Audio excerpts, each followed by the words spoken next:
Google has just announced a new era of AI-powered search that will change the way we find information, shop online, and interact with the web. Seriously, this is massive.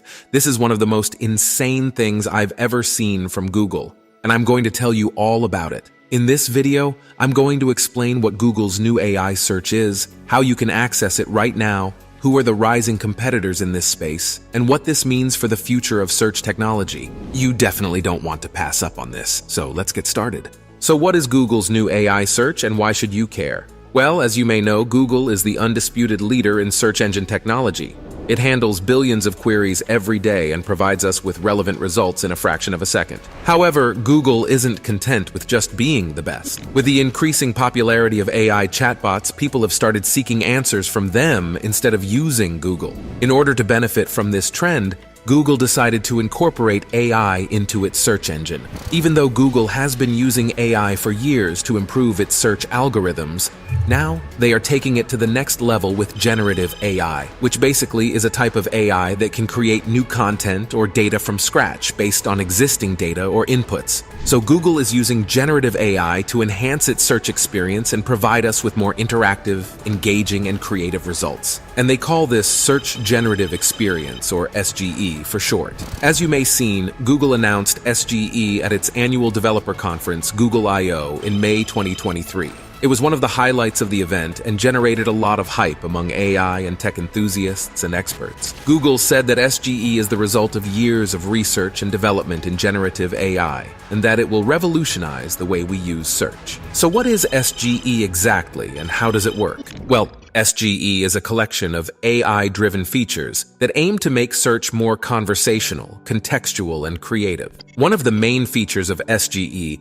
is that it makes search more conversational. This means that you can use natural language to chat with Google and get answers to your queries. You don't have to type keywords or phrases anymore. For example, if you want to find out how to make pizza at home, you can just say, "Hey Google, how do I make pizza?" And Google will respond with a summary of the steps and ingredients from a relevant website. You can then ask follow-up questions like, "What kind of cheese should I use?" or "How long should I bake it?"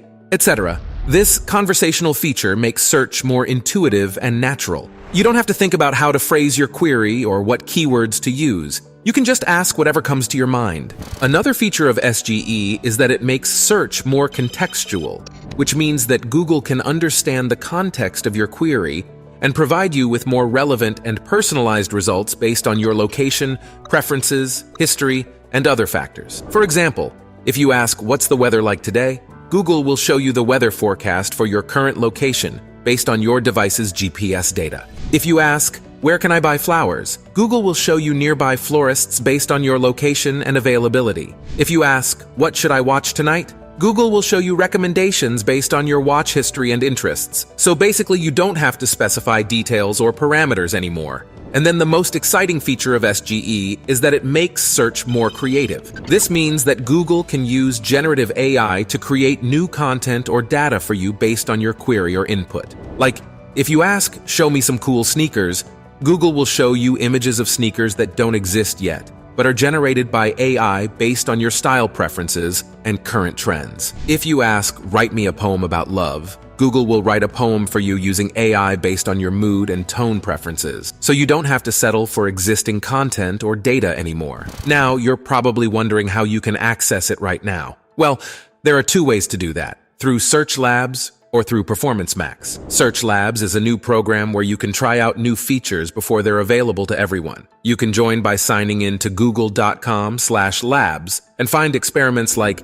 chat mode or image generation. And you can enable or disable experiments and use them by adding a hashtag to your search query. Search Labs is invite-only for now, but they should expand it soon. And the second way, Performance Max, which is a campaign type in Google Ads for advertisers. It helps them reach customers across Google's platforms using AI. Advertisers create a campaign, provide information and assets, and use SGE to generate custom assets. Performance Max optimizes ads and shows them to relevant customers.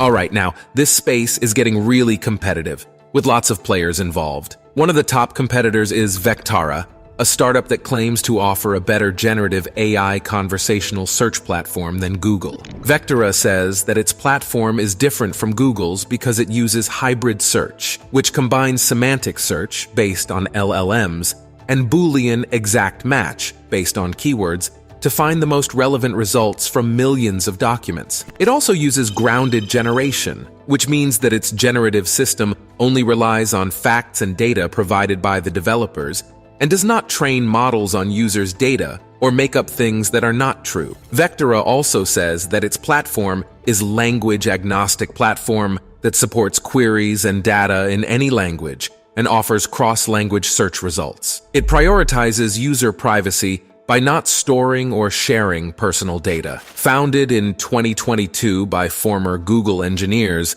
Vectora has raised $25 million in funding and partnered with companies like Shopify, Slack, and Spotify. For example, Goldman Sachs analyst Heather Bellini said that Vectora is a disruptor in the AI search space and that it could capture a significant portion of the market by offering a better user experience and more accurate results. Of course, Google and Vectora are not the only players in the AI search space. There are many other tech companies that are also integrating generative AI into their search experiences and competing for a share of this market. And one of them is Microsoft, which has been using AI to improve its Bing search engine for years. Microsoft has recently announced several new features for Bing that use generative AI, such as Bing Answers, which provides direct answers to queries, Bing Image Generator, which creates images based on text descriptions, Bing Content Creator, which writes content such as summaries or captions based on keywords, etc.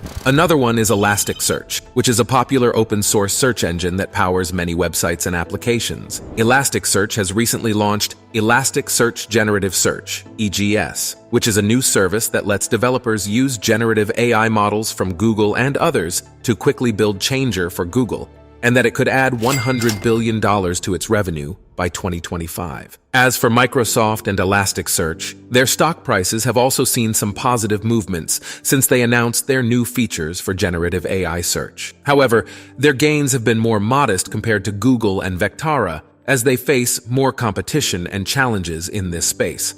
Search engines have evolved over time, going through three major phases: information retrieval engines, answer engines, and now action engines. Information retrieval engines were the early search engines that appeared in the 1990s and early 2000s, like AltaVista and Yahoo. They provided users with a list of links based on keywords and links. However, they had limitations as they relied on users typing specific keywords and often returned irrelevant results. Answer engines like Google and Bing emerged in the late 2000s and early 2010s. They used AI techniques to provide direct answers to users' queries without requiring them to visit external websites. Despite their usefulness, they still had limitations, such as not understanding emotions or preferences behind queries and sometimes providing biased results. Now we have action engines powered by advanced AI techniques. These engines, like ChatGPT and DALL-E, can generate new content based on user queries using conversational interfaces. They offer personalized results tailored to users' style preferences and current trends. However, action engines face challenges regarding trust in AI-generated content and finding a balance between creativity and realism. So, the change is happening. Google's stepping up its game with AI, and it's going to change how we search for things. Pretty cool, right? But what do you think? How will this change how you use the internet? Don't forget, this is a journey we're all on together. Click subscribe and give this video a thumbs up to stay in the loop. Thanks for watching, and catch you in the next one.